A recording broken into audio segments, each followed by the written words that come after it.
Chers amis, nous sommes encore heureux de nous retrouver ce matin tous ensemble et c'est vrai que nous regrettons que nous n'avons pas pu, en fin de compte, lancer la réunion en présentiel. Oui, nous n'avons pas pu lancer la réunion en présentiel à l'église parce que certains étaient malades et surtout ceux qui chantaient. Donc, nous sommes obligés de recourir de nouveau à la projection par le net. Mais bon, c'est toujours un plaisir que de vous retrouver, surtout de voir ensuite tous ceux qui, en réalité, qui suivent Centre Vie Chrétienne. Alors, on les salue d'aussi loin que nous pouvons, et c'est vrai que beaucoup nous suivent d'un peu partout dans le monde. Et encore une fois, soyez bénis. Et je crois que nous allons voir ce matin quelque chose qui est très significatif pour nous. Vous savez, Paul, dans son époque, disait que les puissances, les autorités comprenaient par l'Église la sagesse infiniment variée de Dieu. En réalité, l'Église était vraiment le gouvernement de Dieu sur la terre, malgré les choses mauvaises qui se faisaient. Eh bien, le royaume de Dieu pouvait progresser, s'étendre par la puissance de Dieu, par la puissance du gouvernement de Dieu. Nous avons vu combien c'était important de restaurer, c'est vrai, le gouvernement de Dieu, on l'a vu, dans le fait d'établir premièrement des apôtres, des prophètes, des docteurs et tout ce qui s'ensuit. C'est tout le gouvernement de Dieu. Pourquoi? Parce que ce gouvernement de Dieu avait reçu autorité. Et cette autorité, évidemment, a été détruite. Cette unité, cette compréhension de la volonté de Dieu a été détruite et il est important de comprendre que ce gouvernement de Dieu existe, mais il est important surtout de comprendre comment s'activait ce gouvernement et où il trouvait sa puissance. Parce que, les amis, il y a un lieu où les choses se décident. De même que dans les États, nous voyons des lieux de gouvernement, à l'échelle mondiale aussi, l'ONU, tout ce qui s'ensuit, tout ce que vous pouvez imaginer, et même l'Antéchrist veut aussi des choses. Hein, mais mes amis, la dimension du gouvernement de Dieu, c'est important de comprendre comment ça se fait, pour la bonne et simple raison que nous avons une part très active à avoir là-dedans. Alors, mes amis, je vous dirais où est-ce que nous pouvons trouver ce positionnement de sécurité, cet endroit d'information vraie, cet endroit de consolation, cet endroit de conseil efficace, cet endroit où, en fin de compte, on est inébranlable. Et, mes amis, où se trouve ce lieu exceptionnel? Parce que c'est un lieu d'exception. Et ceux qui ont goûté à ça, eh bien, ne s'en passent pas. Et c'est ce que je voudrais pour vous ce matin, c'est vous montrer qu'il y a un lieu qui est tout à fait particulier et qui est le lieu où nous pouvons trouver toute espèce de force, de conseil, de consolation, de solution. Alors, les amis, je vais prendre avec vous des textes différents et je m'excuse pour ceux qui n'aiment pas trop lire la parole de Dieu, mais j'ai toujours eu l'avantage de mettre dans mes prédications énormément de textes bibliques parce que notre foi s'établit sur la parole de Dieu. Il y a beaucoup de prédicateurs qui prêchent sur leurs instincts, sur leurs sentiments et tout ce qui s'ensuit, mais la parole de Dieu, elle est indispensable pour établir des bons fondements. Alors, je prends avec vous dans Colossiens 1, du chapitre 1, donc du verset 12 à 23, mais je vous lirai d'abord dans un premier temps quelques passages. Il dit, rendez grâce au Père qui vous a rendu capable, donc la capacité vient de Dieu, d'avoir part à l'héritage des saints dans la lumière. Parce que dans la lumière, mes amis, ce n'est plus dans les ténèbres. Le monde est plongé dans les ténèbres. Mais nous, il nous donne la capacité d'avoir part à un héritage des saints dans la lumière et qui nous a délivrés justement de la puissance des ténèbres et nous a transportés. Mes amis, j'insiste sur le mot, il nous a transportés dans le royaume du Fils de son amour, en qui nous avons la rédemption, la rémission des péchés. Il est l'image du Dieu invisible, le premier-né de toute la création, car en lui ont été créées toutes les choses qui sont dans les cieux et sur la terre, les visibles, les invisibles, les trônes, les dignités, les dominations, les autorités. Tout a été créé par lui et pour lui. Donc je vous prie de comprendre l'importance du personnage qu'est Jésus et de là où Dieu nous transporte, mes amis, c'est dans le royaume du Fils de son amour. Et je vais un peu plus loin. Il est en, et donc tout a été créé par lui et pour lui. Il est avant toute chose et toute chose subsiste en lui. Il est la tête du corps de l'Église. Il est le commencement, le premier-né d'entre les morts, afin d'être en tout le premier. mes amis, vous avez compris qu'il est la tête du corps de l'Église, il est le chef, mes amis. C'est pas un pape, c'est pas un évêque, c'est pas un archevêque, c'est Christ qui est le chef de l'Église. Il l'a nommé pour chef au-dessus de toute autorité. Amen. Car Dieu a voulu que toute la plénitude habitât en lui. Et il a voulu par lui réconcilier tout avec lui-même, tant ce qui est sur la terre que ce qui est dans les cieux, en faisant la paix par lui, par le sang de la croix. Mes amis, il y a une question de réconcilier la terre et les cieux. Donc il y a une connexion qui se fait. Et c'est important de comprendre cette connexion parce que Dieu, pour Dieu, c'est suivi des faits tout cela. Alors mes amis, je voudrais comprendre, je voudrais que vous compreniez l'importance justement de ce lieu où Dieu nous transporte. Parce que c'est le lieu où on peut être efficace, c'est le lieu où on peut se reposer, c'est le lieu où on peut recevoir toute espèce de consolation, toute espèce de solution, toute espèce d'espérance, toute espèce de foi. Mes amis, c'est un lieu de prédilection, de privilège, et on va voir ça et on va le redécouvrir parce que beaucoup de gens ne l'ont même jamais découvert. Amen. Alors, c'est ici, je vous dirais que tout commence, c'est dans Éphésiens 2, versets 1 à 22, mais je vais reprendre quelques passages. Au verset 4, il est dit, mais Dieu qui est riche en miséricorde, à cause du grand amour dont il nous a aimés, nous qui étions morts par nos offenses, il nous a rendus à la vie avec Christ, et c'est par grâce que vous êtes sauvés. Il nous a ressuscités ensemble et nous a fait asseoir ensemble dans les lieux célestes en Jésus-Christ, afin de montrer dans les siècles à venir l'infinie richesse de sa grâce par sa bonté envers nous en Jésus-Christ. Mes amis, il est important de comprendre ici qu'il nous a ressuscités ensemble. Qu'est-ce que ça veut dire être ressuscités ensemble? Ça veut dire que Christ est venu, en fin de compte, et nous a sauvés de nos péchés. Christ est le sauveur du monde et il est venu pour ôter le péché du monde. Et à partir du moment où quelqu'un se convertit, se repent, et mes amis, l'action de résurrection de son âme s'opère. C'est pour ça qu'il nous est dit ici qu'il nous a ressuscités ensemble et nous a fait asseoir ensemble dans les lieux célestes en Jésus-Christ. Mes amis, c'est là un acte d'autorité de Dieu et de puissance de Dieu. Et il est important que nous comprenions le lieu que Dieu nous destine, parce que c'est le lieu où tout s'organise, où tout s'ordonne, où tout se décide. Amen. Mes amis, c'est dans les lieux célestes en Jésus-Christ. Est-ce que vous comprenez que nous avons été transportés? La parole de Dieu ne parle pas d'un transport futur. C'est vrai que le royaume de Dieu va venir, mais pour l'instant, nous sommes transportés. Pourquoi? Dans la dimension de la foi et de l'esprit. Amen. Et nous allons en voir un peu plus loin. Et il dit, car c'est par la grâce que vous êtes sauvés par le moyen de la foi, et cela ne vient pas de vous, car c'est le don de Dieu. Ce n'est point par les offres afin que personne ne se glorifie, car nous sommes son ouvrage ayant été créés en Jésus-Christ pour de bonnes œuvres que Dieu a préparées d'avance afin que nous les pratiquions.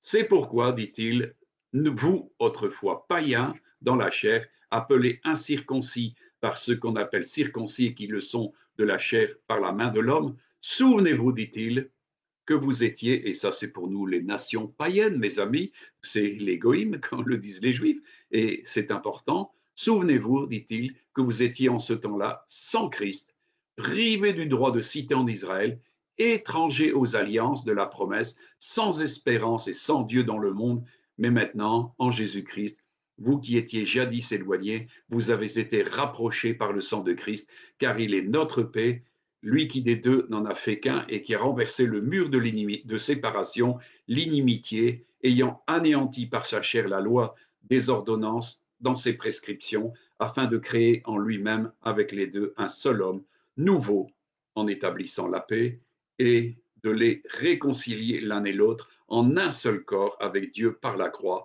en détruisant par elle l'inimitié. Il est, dit-il, venu annoncer la paix à vous qui étiez loin et la paix à ceux qui étaient près.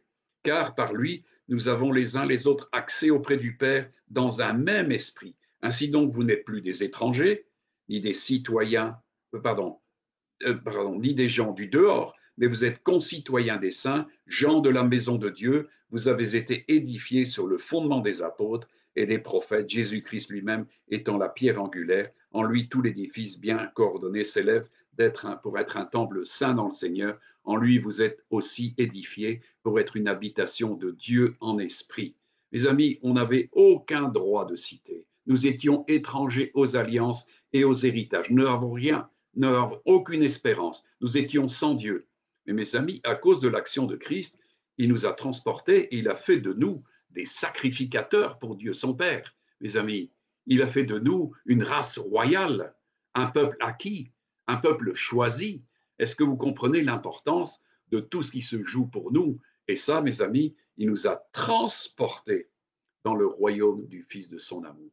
Est-ce que vous connaissez le royaume du Fils de son amour? C'est pour ça que Jésus a dit à Nicodème qu'il était important que l'homme puisse naître de nouveau, naître de l'esprit, naître d'eau et d'esprit, parce que sinon, mes amis, il ne peut ni voir le royaume de Dieu et il ne peut y entrer. Jésus a dû parler à un pharisien, à Nicodème, qui était un enseignant un enseignant de la loi, mais qui ne connaissait pas ces choses-là. Et c'est pour ça que Jésus a dit, il faut que vous naissiez de nouveau, il faut que vous naissiez de l'esprit. Mes amis, pourquoi? Parce que ce que nous allons pouvoir entreprendre comme voyage dans le royaume de Dieu s'établit en esprit et par la foi. Amen. Et nous voyons que cette communication et ce fait d'être établi et assis avec Christ dans les lieux célestes correspond véritablement à une expérience profonde. C'est une expérience de vie essentielle parce que sinon, nous n'avons pas de présence de Dieu. C'est pour ça que Jésus a insisté auprès de Nicodème. Il lui a dit, tu es docteur en Israël, mais tu ne connais pas ces choses-là. Et Nicodème était plein de points d'interrogation parce que Jésus était venu et avait fait des miracles. Il lui a dit, c'est vrai, personne ne peut faire les miracles que tu fais s'il n'est envoyé de Dieu. Et Jésus a dû lui dire, vous ne recevez pas notre témoignage. Comment croirez-vous les choses célestes si vous ne croyez pas aux choses terrestres telles que je vous les explique? Et c'est pour ça, mes amis, que je fais appel à un entendement qui est un entendement non pas intellectuel ni religieux, mais à une dimension où l'esprit commence à s'affirmer, à s'établir en vous par la puissance de l'esprit. C'est pour ça que Jésus a dit que nous devenons, en fin de compte, dans cette écriture que nous venons, en lui, vous êtes aussi édifiés pour être une habitation de Dieu en esprit, c'est-à-dire édifié, c'est construit. Amen. Dieu nous construit pour être une habitation de Dieu en esprit, parce que tout se joue, mes amis, avec Dieu dans le domaine de l'esprit. La chair, Jésus l'a dit, ne sert de rien. C'est l'esprit qui vivifie. Et lui-même, quand il était sorti du jardin de Gethsémanée, parce qu'il voulait être accompagné de ses disciples dans la prière, ils n'ont pas su faire quelque chose avec lui. Ils étaient endormis. Et Jésus leur a dit, veillez et priez afin de ne pas tomber en tentation. Et il a dit quelque chose de très important. Il a dit, vous savez, la chair est faible. Mais l'esprit est bien disposé. L'esprit a des dispositions que la chair ne possède pas, mes amis. Et ça, c'est important pour le devenir de vos vies. C'est, vous voulez un secours dans la chair? Je suis désolé, Dieu ne va jamais employer le moyen de la chair pour venir. Mais par contre, Jésus le dit très bien, c'est dans le jardin de Gethsémanée, avant qu'il ne se livre, eh bien, il a dû avoir recours justement à cette autorité de l'esprit pour être fortifié. Il nous est dit qu'il a été fortifié dans l'esprit. Et c'est par l'esprit de Dieu qu'il s'est offert, mes amis. C'est par la grâce de Dieu. Donc il fallait absolument qu'il soit en connexion puissante avec son Père. C'est pour ça qu'il a recouru au fait de la prière. Il avait cru pouvoir engager des apôtres avec lui pour venir et l'accompagner, mais il n'avait pas su. Ils n'avaient pas su, ils étaient affaiblis, ils étaient dans la peur, ils étaient décontenancés, ils étaient complètement égarés. Mais Jésus a soutenu le combat et c'est pour ça qu'il a pu affirmer quelque chose de très important. La chair, mes amis, elle n'est que faiblesse. Si vous voulez vivre dans la chair, vous n'aurez jamais le secours de Dieu. Mais Jésus a dit, mais l'esprit est bien disposé, car c'est l'esprit qui vivifie, c'est l'esprit en nous qui nous permet de vivre, en fin de compte, le fait d'être dans le royaume de Dieu. Amen. Alors, comprenez que la dimension de la nouvelle naissance, et c'est la dimension de l'adoption, c'est la dimension du pardon, c'est la dimension d'une conscience rendue pure, c'est le témoignage du Saint-Esprit, la joie de Dieu dans nos cœurs. C'est très important quand cela se passe, mes amis. Quand est-ce que Dieu nous transporte dans le royaume du Fils de son amour? Eh bien, je vais d'abord vous prendre une parabole que Jésus nous a donnée, et vous la connaissez tous, c'est l'histoire du fils prodigue. On sait que le fils prodigue, eh bien, il était parti, il avait demandé son héritage, et il avait tout dépensé hein, avec des prostituées, en menant la grande vie, et un jour il s'est retrouvé sans rien, et s'est retrouvé au milieu des cochons. Et là, il a compris que, en fin de compte, il avait tout perdu, tout ce que son père, et il a dit que même les ouvriers de son père étaient mieux lotis que lui, et ils avaient à manger dans la maison de son père. Donc, il est rentré en lui-même. Il nous est dit au verset 17 de ce Luc 15, à partir du verset 17, étant rentré en lui-même, il se dit, combien de mercenaires chez mon père ont du pain en abondance, et moi ici, je meurs de faim. C'est une impression de voir combien, quand on est loin de Dieu, eh bien, on n'a rien du tout. On est dans une grande pauvreté. C'est un peu ça que ça affirme. Et moi, ici, je meurs de faim.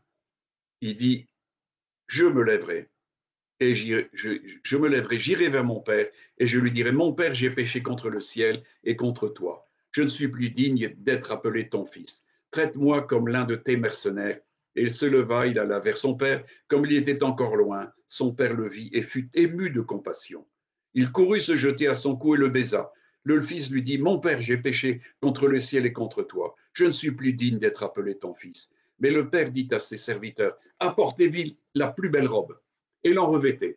Mettez-lui un anneau au doigt et des souliers aux pieds. Amenez le veau gras et tuez-le. Mangeons et réjouissons-nous, car mon fils que voici était mort et il est revenu à la vie. Il était perdu, il est retrouvé, et ils commencèrent à se réjouir.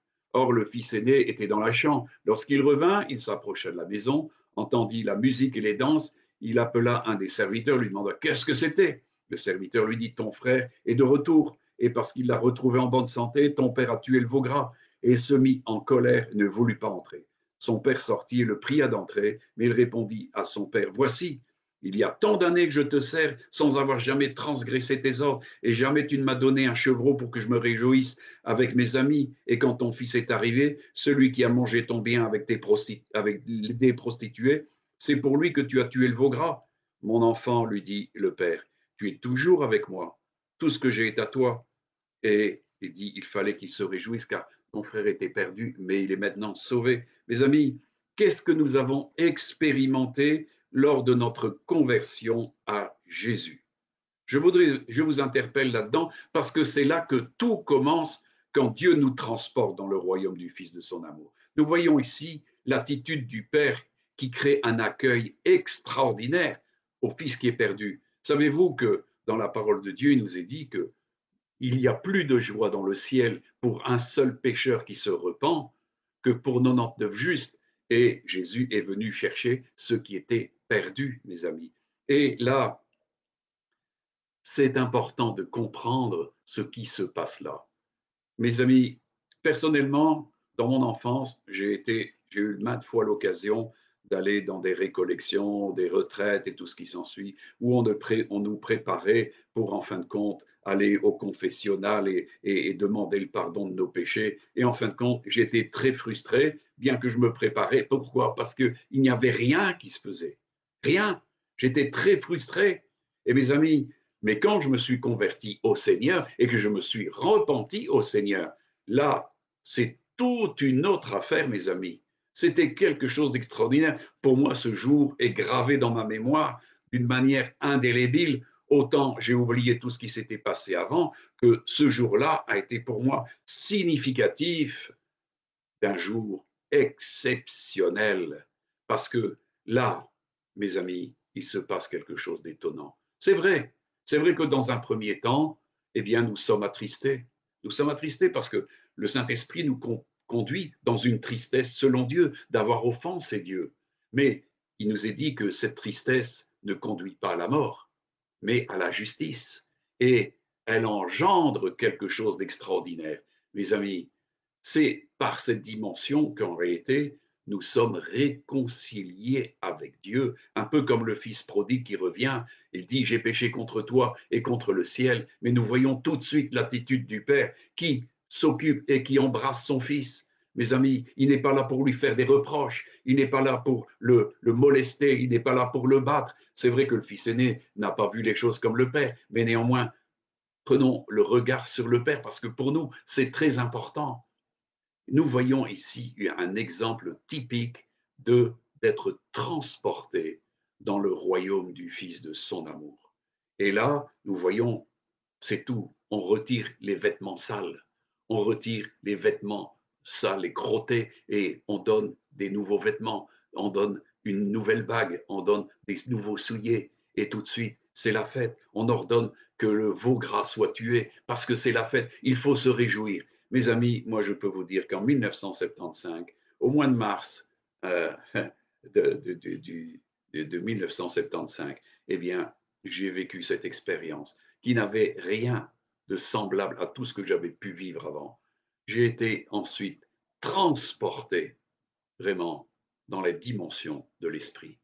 J'ai été entouré de la joie de Dieu, de la joie du ciel. Automatiquement, l'Esprit Saint témoignait à mon esprit que là, j'étais devenu enfant de Dieu, que j'avais accès au royaume, que je naissais de nouveau, que j'étais justifié, que ma conscience était pure, que mon cœur était lavé de tout ce que j'avais pu faire, mes amis. Et j'avais présence de Dieu. J'étais dans la présence de Dieu. J'étais dans l'onction de son amour. C'était terrible. C'était un feu roulant de son amour dans mon cœur, dans mon esprit, dans mon être tout entier. Mes amis, c'était quelque chose d'extraordinaire. C'est, on ne peut pas comprendre ça tant qu'on ne l'a pas expérimenté. Moi, je souhaite que tout le monde puisse véritablement, au travers de la repentance et de la conversion à Christ, entrer dans la joie de Dieu, dans la joie du ciel. Ça, j'ai compris combien Jésus disait que les anges se réjouissaient. J'étais entouré des anges qui se réjouissaient de ce que j'étais repenti et converti. Et mes amis, c'est là où se fait le fait d'être transporté dans le royaume du Fils de son amour. Et là, nous recevons l'adoption. Là, la loi du péché est tuée et, en fin de compte, nos cœurs sont lavés, nos consciences sont lavées et nous devenons enfants de Dieu. Nous sommes passés de la mort à la vie. Auparavant, j'avais beau essayer de rencontrer Dieu, mais c'est pas possible. Dieu n'a pas communion avec des hommes qui sont encore dans le péché. Mais quand un homme se repent et cherche Dieu, Dieu vient au devant. Ça, je peux vous le dire. Alors, mes amis, est-ce que vous vous faites presser pour que rentrer dans cette dimension? Mes amis, il est important que chacun puisse entrer justement d'être transporté dans le royaume du Fils de son amour, où nous avons un accès complet à la grâce, complet à la miséricorde de Dieu, complet à la bonté de Dieu. Et c'est là où nous trouvons à partir de là un véritable conseil de Dieu. Mes amis, Dieu, comme il est dit, il nous a ressuscités ensemble. C'est une collectivité et il nous a fait asseoir ensemble dans les lieux célestes en Jésus-Christ. Et là, il ne se passe que des bonnes choses, mes amis. Croyez-vous que Satan a la possibilité de venir et de s'asseoir avec nous? Ah non, Satan n'a plus de place là, mes amis. La place est réservée aux enfants de Dieu et c'est là que se passent les bonnes choses. Amen. Mais mes amis, il est important de conclure les choses comme Dieu nous les demande. C'est pour ça que dans Colossiens, au chapitre 3, Paul insiste encore du verset, il y a 4 versets qui nous dit, si donc vous êtes ressuscité avec Christ. Mes amis, si donc vous êtes ressuscité avec Christ, ça veut dire que vous n'avez plus de part avec le péché. C'est que vous avez réglé le péché dans votre vie et que vous ne voulez plus pécher. Celui qui est né de Dieu ne peut plus pécher. La nature spirituelle de l'homme nouveau, elle ne peut pas pécher. C'est pour ça qu'il nous faut activer toutes les dimensions de la sanctification pour ne plus avoir de communion avec le diable, parce que sinon, les amis, le fait d'avoir été transporté, nous réduit ensuite à une régression et de retourner dans les dimensions de la chair. Et ça, vous avez compris que ça n'est jamais quelque chose à notre honneur ni à l'honneur de Dieu. Il est important que si nous avons été transportés, notre lieu désormais, c'est dans les lieux célestes, mes amis, le lieu où nous pouvons en tout temps courir, nous élever, eh bien, c'est dans les lieux célestes, mes amis, et c'est dans le lieu très saint. Amen. C'est là où nous avons une part active.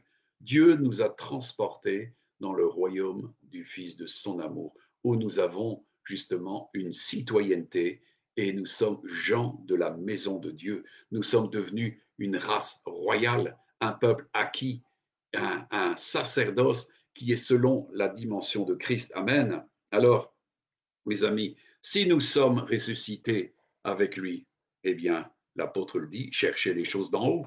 Et c'est là où, en fin de compte, si nous sommes assis, nous pouvons entendre beaucoup de choses dans les choses d'en haut. Amen. Il est important d'ouvrir nos oreilles spirituelles parce que tout va se jouer là. Mes amis, Paul nous dira que ceux qui vivent de l'esprit hériteront de l'esprit la vie éternelle. Il dit de se passionner pour les choses de l'esprit, car ceux qui vivent selon la chair ne peuvent pas plaire à Dieu, et de la chair vous hériterez la corruption, mais de l'esprit vous hériterez la vie éternelle. Alors, mes amis, on a vu, Jésus a dit en sortant du jardin de Gethsébané, la chair est faible. Mais l'esprit possède des dispositions extraordinaires. Est-ce que vous pouvez comprendre cela? Et est-ce que vous vous servez de ces dimensions de l'esprit? Mes amis, on ne peut pas s'approcher de Dieu dans la dimension de la chair, mais dans la dimension de ceux qui ont revêtu Christ, c'est-à-dire qui sont ressuscités et sont en Christ. Et ceux-là sont approuvés de Dieu, ceux-là sont accueillis par Dieu, ceux-là sont désirés de Dieu. Et c'est là où nous pouvons entrer dans ce lieu qui est absolument indispensable de connaître, parce que c'est là où le lieu de gouvernement se joue. Amen. Jésus l'a dit dans la parabole du cep, c'est dans Jean 15, je vous lirai directement au verset 7. Si vous demeurez en moi et que mes paroles demeurent en vous, demandez ce que vous voudrez et cela vous sera accordé. Si vous portez beaucoup de fruits, c'est ainsi que mon Père sera glorifié et vous serez mes disciples. Comme le Père m'a aimé, je vous ai aimé. Demeurez dans mon amour. Si vous gardez mes commandements, vous demeurerez dans mon amour, de même que j'ai gardé les commandements de mon Père et que je demeure dans son amour. Je vous ai dit ces choses afin que ma joie soit en vous et que votre joie soit parfaite. Mes amis, où est-ce que Jésus demeure actuellement? Eh bien, il nous est dit qu'il a fait la purification des péchés et qu'il s'est assis à la droite de la puissance de Dieu. Mes amis, c'est en lui que nous sommes assis. C'est en lui que nous demeurons. Notre position spirituelle est là dans les lieux célestes, mes amis. Comprenez? Parce que tout se joue dans le fait de notre positionnement en lui. Et comme le dit la parole de Dieu, quand Christ revient, il est important que nous soyons trouvés en lui. Donc, il y a ceux qui demeurent en lui. Mes amis, celui qui ne demeure pas en lui, eh bien, mes amis, demeure encore dans les ténèbres, parce qu'il est lumière, et ceux qui demeurent en lui sont dans la lumière. Amen. Et comme on l'a vu, Dieu nous a rendus capables d'avoir part à l'héritage des saints dans la lumière, à cause de son Fils. Amen. Il nous a transportés. Alors, comprenez l'importance de cela. Hein? Alors, je vais un peu plus loin dans ce texte, et je reprends ce que je vous ai dit la fois passée, c'était un titre dans une des prédications. Et au verset 16, il dit, ce n'est pas vous qui m'avez choisi, mais moi je vous ai choisi et je vous ai établi, afin que vous alliez, que vous portiez du fruit et que votre fruit demeure, afin que ce que vous demanderez en mon Père, en mon nom, il vous le donne. Il nous a, oui, c'est important de comprendre ça, et qu'il vous le donne. Mes amis, Dieu nous a choisis, il nous a établis, mais nous allons chercher notre conseil toujours auprès de Dieu, parce que Jésus est dans les cieux, il est assis à la droite de Dieu, et nous avons accès justement à cette dimension-là. Amen. Alors, mes amis, il nous a ressuscités ensemble, il nous a fait asseoir dans les lieux célestes. Est-ce que ça a du sens pour vous? C'est là où Jésus, eh bien, c'est le vainqueur. Dans l'Apocalypse, il nous est dit au chapitre 5, versets 4 à 14, mais je vous dirai simplement quelques passages.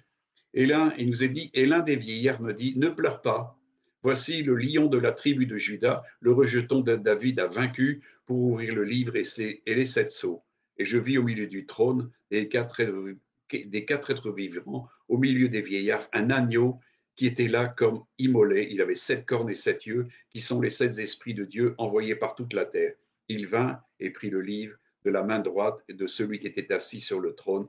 Quand il eut pris le livre, les 4 êtres vivants et les 24 vieillards se prosternèrent devant l'agneau, tenant chacun une harpe et des coupes d'or remplies de parfums qui sont les prières des saints, et ils chantaient un cantique nouveau en disant, tu es digne de prendre le livre et d'en ouvrir les sceaux, car tu as été immolé et tu as racheté pour Dieu par ton sang des hommes de toute tribu, de toute langue, de tout peuple et de toute nation, et tu as fait d'eux un royaume et des sacrificateurs pour Dieu, et ils régneront sur la terre.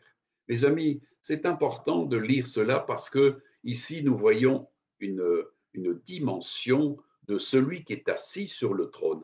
C'est l'agneau, mais c'est aussi le lion. C'est le lion de Juda, et il a vaincu.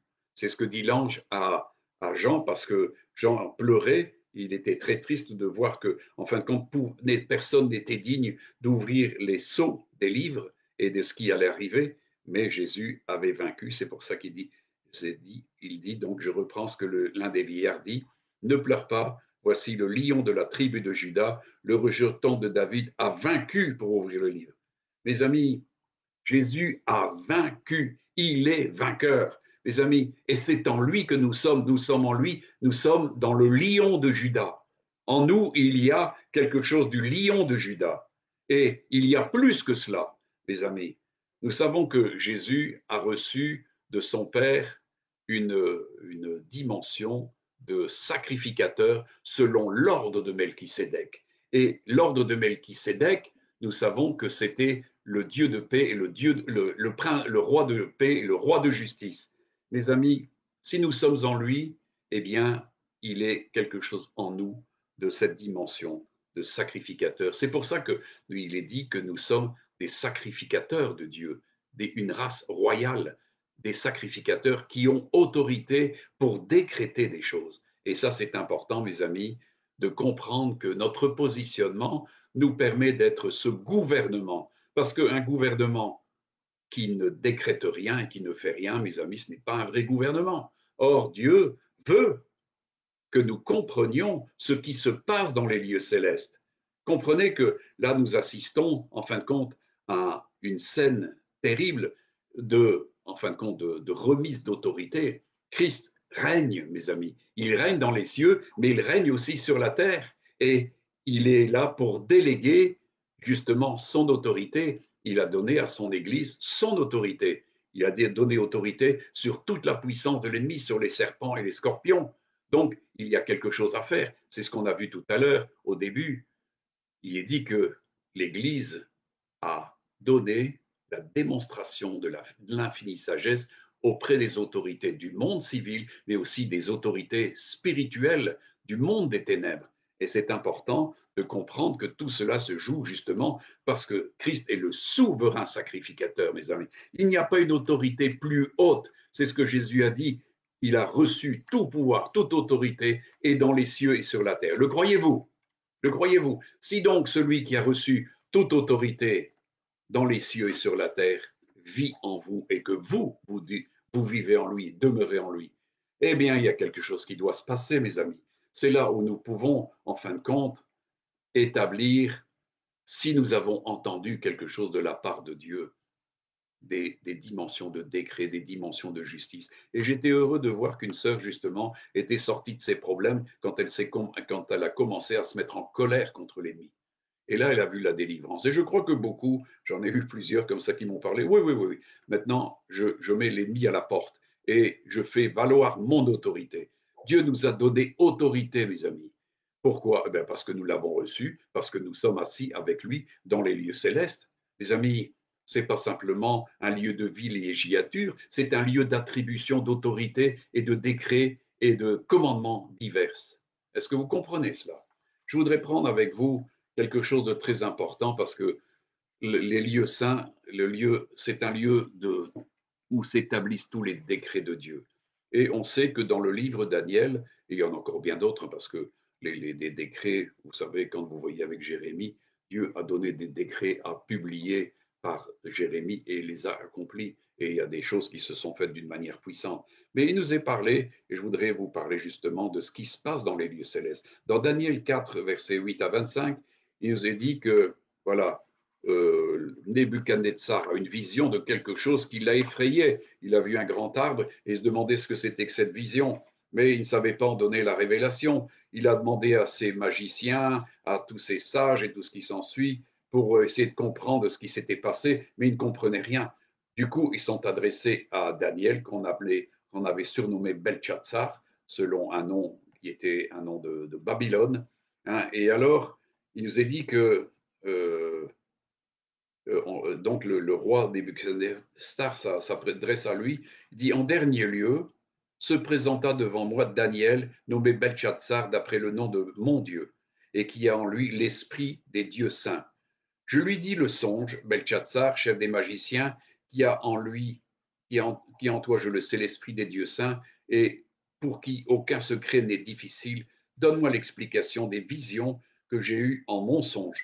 Voici les visions de mon esprit pendant que j'étais sur ma couche. Je regardais, voici, il y avait au milieu de la terre un arbre d'une grande hauteur. Cet arbre était devenu grand et fort. Sa cime s'élevait jusqu'aux cieux et on le voyait des extrémités de toute la terre. Son feuillage était beau et ses fruits abondants. Il portait de la nourriture pour tous. Les bêtes des champs s'abritaient sous son ombre et les oiseaux du ciel faisaient leur demeure parmi ses branches. Et tout être vivant tirait de lui sa nourriture. Dans les visions de mon esprit que j'avais sur ma couche, je regardais et voici un de ceux qui veillent et qui sont saints descendit des cieux et il cria avec force et parla ainsi: abattez l'arbre et coupez ses branches, secouez le feuillage et dispersez les fruits, que les bêtes fuient et de dessous, et les oiseaux du milieu de ses branches. Mais laissez là en terre le tronc où se trouvent les racines et liez-le avec des chaînes de fer et d'airain parmi l'herbe et des champs, qu'il soit trempé et la rosée du ciel et qu'il ait comme les bêtes l'herbe de la terre pour partage. Son cœur d'homme lui fut ôté et un cœur de bête lui sera donné.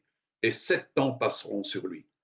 Cette sentence est un décret de ceux qui veillent et cette résolution est un ordre des saints afin que les vivants sachent que le Très-Haut domine sur le règne des hommes et qu'il le donne à qui il lui plaît et qu'il élève le plus vil des hommes.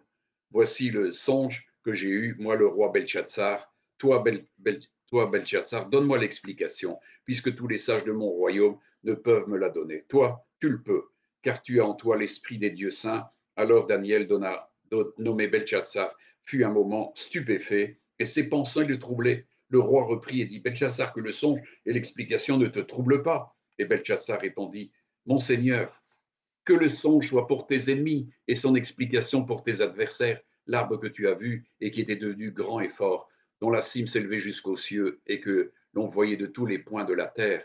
Cet arbre dont le feuillage était beau et les fruits abondants, qui portaient de la nourriture pour tous, sous lequel s'abritaient les bêtes des champs et parmi les branches duquel les oiseaux du ciel faisaient leur demeure. C'est toi, ô roi, qui étais devenu grand et fort et dont la grandeur s'est accrue et s'est élevée jusqu'aux cieux et dont la domination s'étend jusqu'aux extrémités de la terre.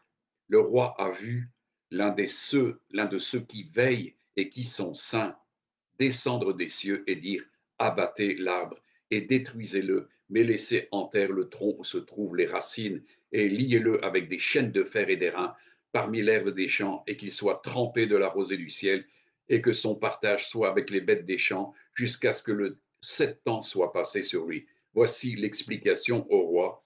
Voici le décret du Très-Haut qui s'accomplit sur mon Seigneur le roi.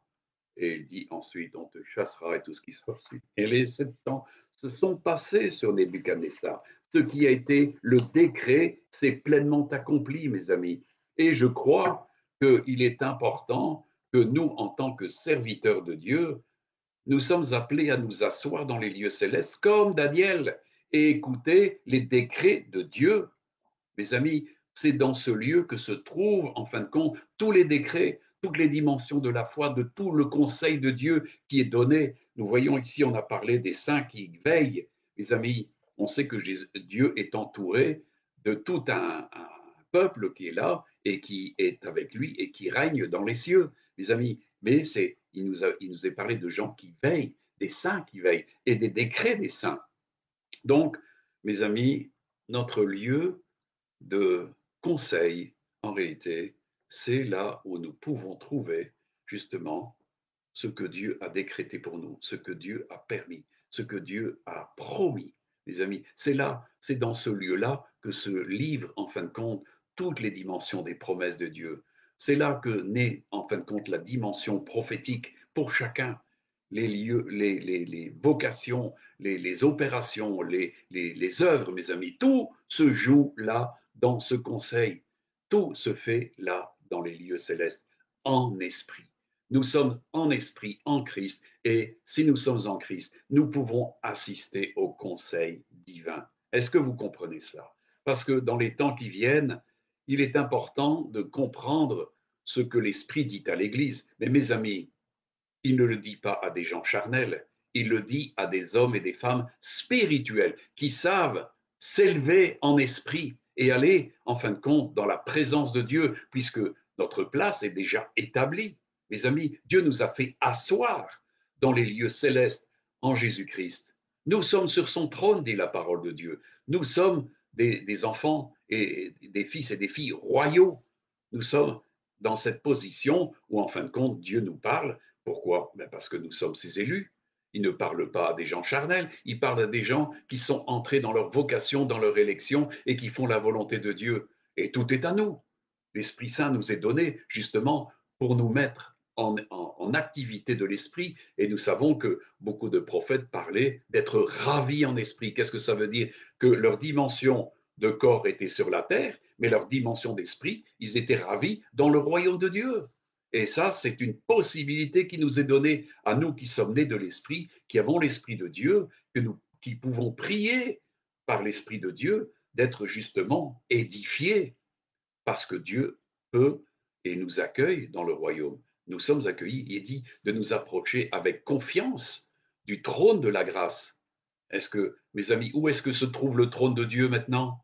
Mes amis, il est actuellement dans les cieux, c'est ce que Jésus a dit. Mon royaume n'est pas de ce monde, parce que s'il était de ce monde, mes serviteurs auraient combattu. Mais maintenant, mon royaume n'est pas de ce monde, et son système d'autorité n'est pas encore sur la terre. Nous savons qu'il vient bientôt, et il remplira, et la domination reposera sur l'épaule du Seigneur, et tous ceux qui auront vaincu régneront avec Christ sur la terre. Mais pour l'instant, mes amis, le royaume de Dieu est encore dans les cieux, le lieu de gouvernement où nous pouvons trouver enseignement, encouragement, consolation, explication, conseil de tout ordre et aussi avoir un véritable training avec Dieu pour le combat.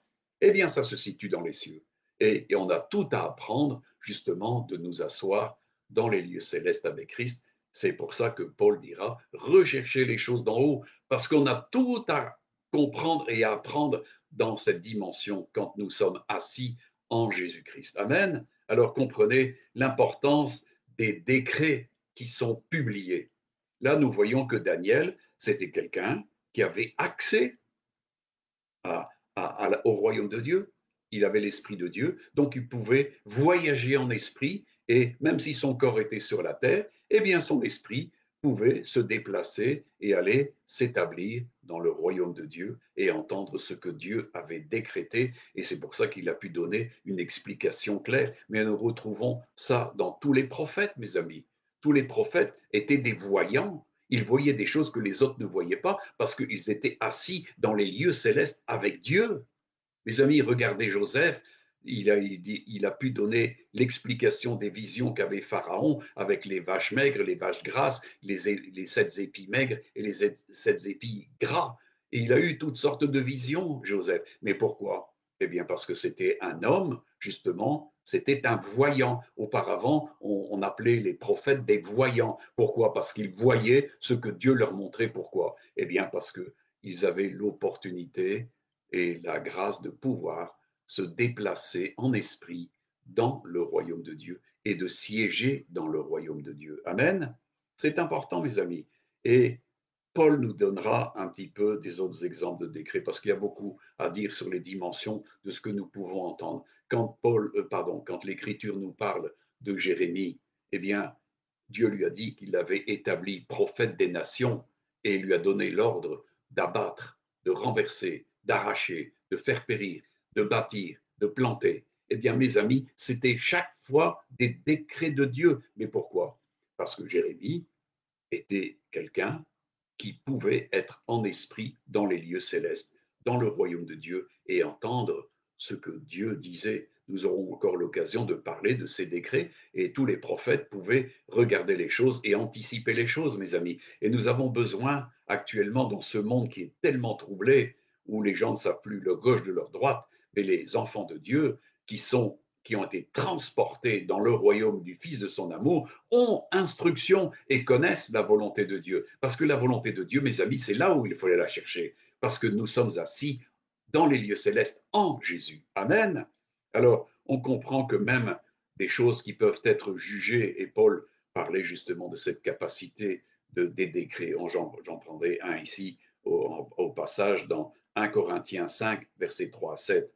Il dit, Paul, parce qu'il y avait eu des problèmes dans l'église de Corinthe, il dit, pour moi, absent de corps, mais présent d'esprit, j'ai déjà jugé comme si j'étais présent celui qui a commis un tel acte, au nom du Seigneur Jésus, vous et mon esprit étant assemblés avec la puissance de notre Seigneur Jésus, qu'un tel homme soit livré à Satan pour la destruction de la chair, afin que l'esprit soit sauvé au jour du Seigneur. Mes amis, regardez combien c'est important ici. C'est un décret terrible. C'est un décret terrible, mais qui était nécessaire. Quand nous voyons Ananias et Saphira, comment Pierre leur a parlé, eh bien c'était la mort, c'était des décrets de mort, mes amis. Et on retrouve la même dimension que Jérémie avait de renverser et de faire périr, mais aussi de faire vivre. Parce que, bien sûr, il y a des décrets de jugement. Et ici, comme il parle, Paul parle, dit, j'étais absent de corps, mais présent d'esprit, j'ai déjà jugé. Pourquoi? Parce qu'il le fait en présence du Seigneur.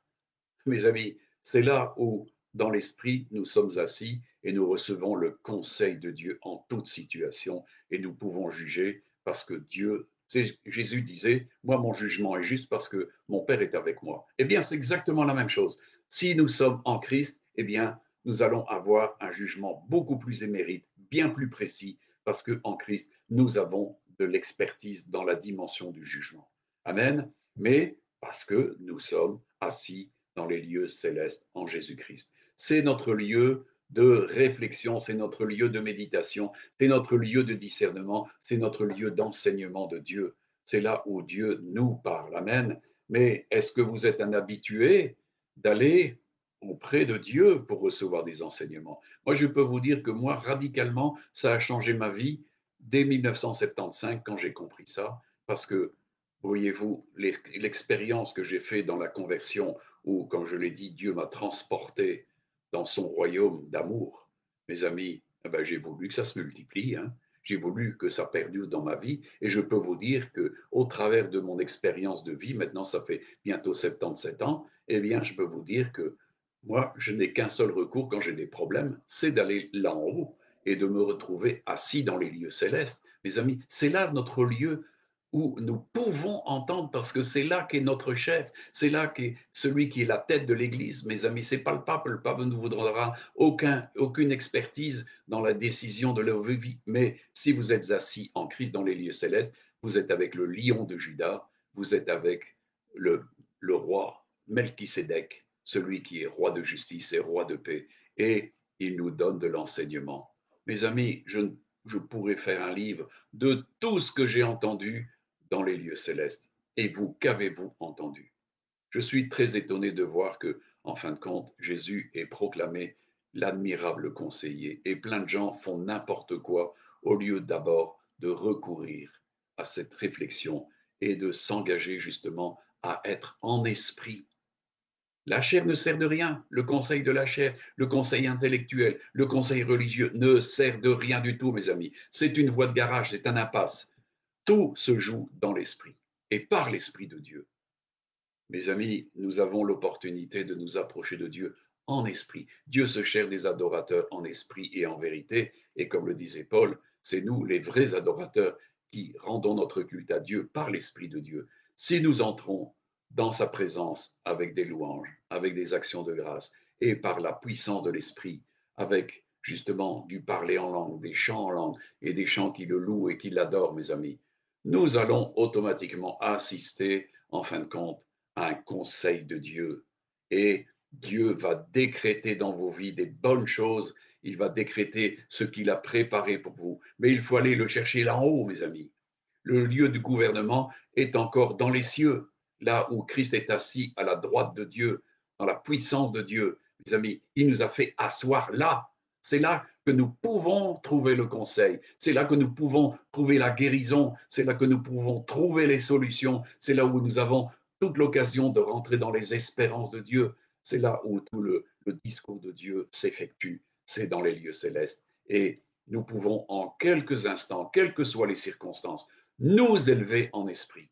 C'est vrai que, Paul le dira, si nous marchons selon la chair, nous ne marchons pas selon la chair. Nous marchons dans la chair, c'est vrai, mais nous ne marchons pas selon la chair. Nous marchons par l'esprit, dans l'esprit. Nous marchons en Christ. C'est ce qu'il est dit. Si nous marchons en Christ, eh bien, c'est dans les lieux célestes que nous sommes en train de marcher. C'est en Christ que nous sommes en train d'être enseignés. Amen. Et tous les trésors de la sagesse et de la science sont justement en Christ. Et c'est celle-là que nous avons besoin. Tous les trésors de la science et de la connaissance qui nous sont nécessaires pour voir des vies de victoire, mes amis, pour voir des vies qui portent du fruit. Jésus l'a dit, celui en qui je demeure, eh bien, il va porter beaucoup de fruits. Je suis toujours étonné de voir que des gens disent qu'ils demeurent en Christ, mais ne portent pas de fruits. Ça s'appelle des sarments stériles. Mais mes amis, Dieu nous a appelés à être des sarments qui sont fertiles, féconds. Et c'est ce que Jésus a dit. Si je demeure en quelqu'un, il va porter beaucoup de fruits. Pourquoi? Parce que cette personne, elle a, elle a demeure en le Seigneur et elle a cette capacité de s'élever en esprit à tout moment pour rechercher le conseil de Dieu. Et là, nous voyons des grandes choses se faire. Amen.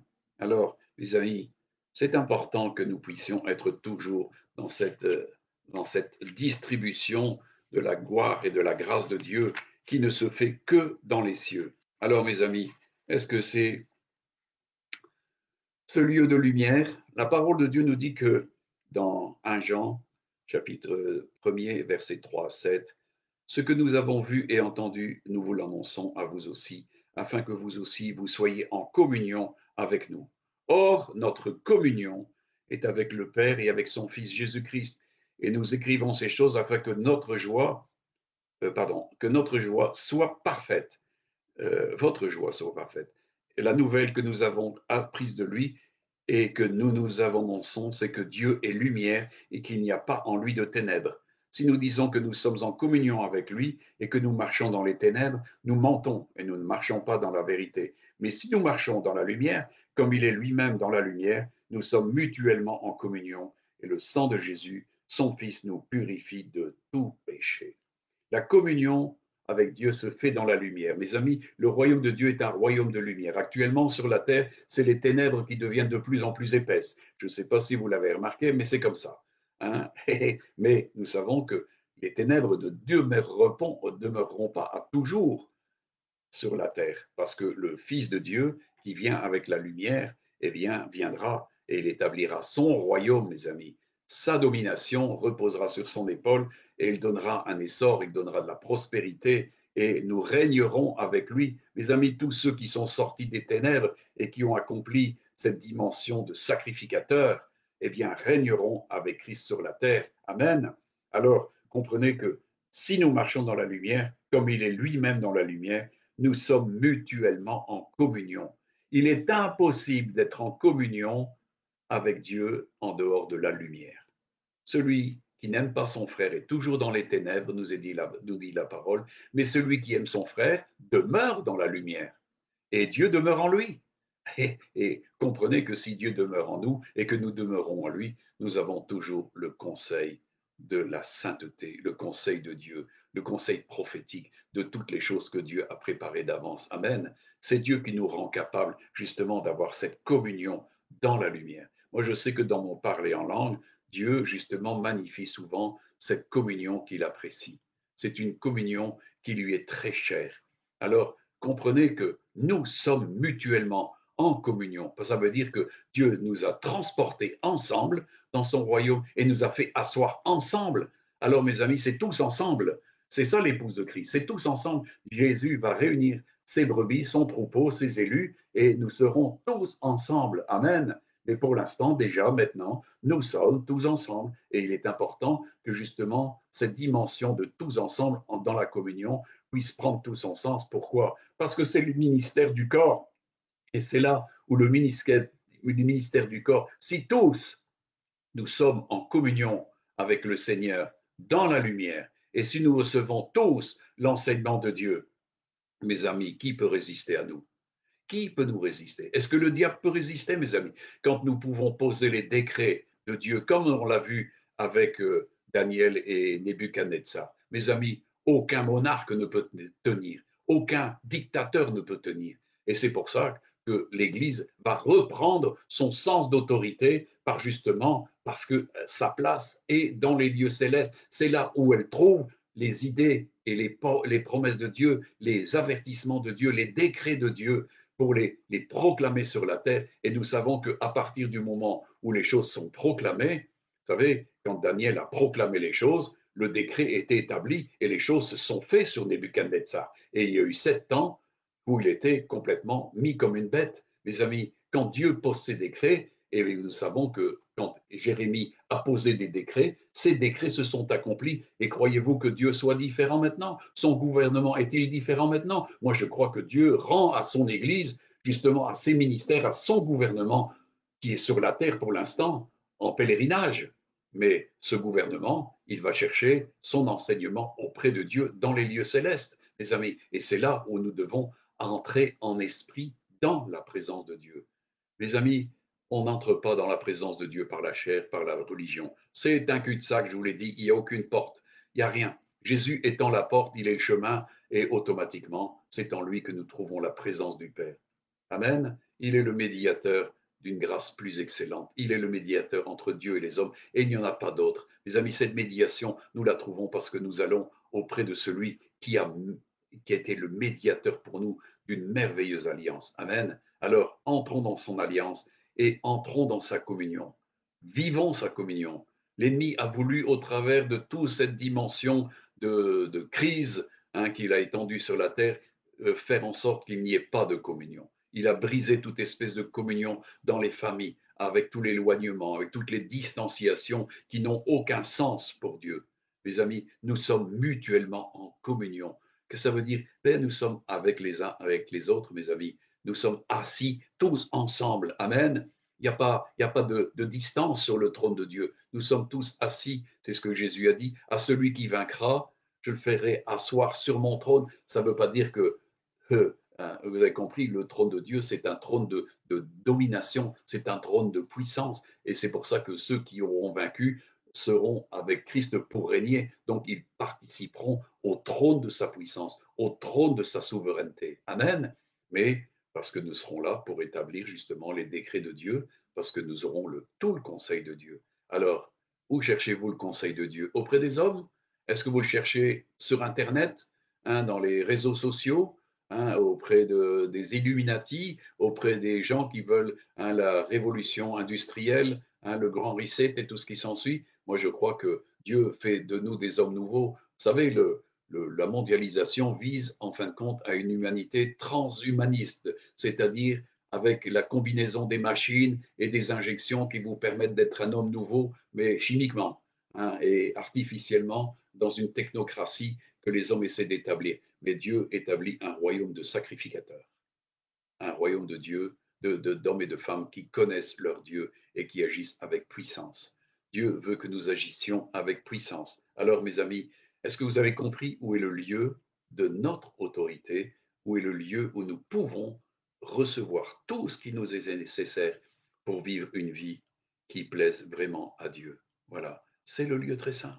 Ce lieu nous a été ouvert par Christ. C'est lui qui nous a donné l'entrée.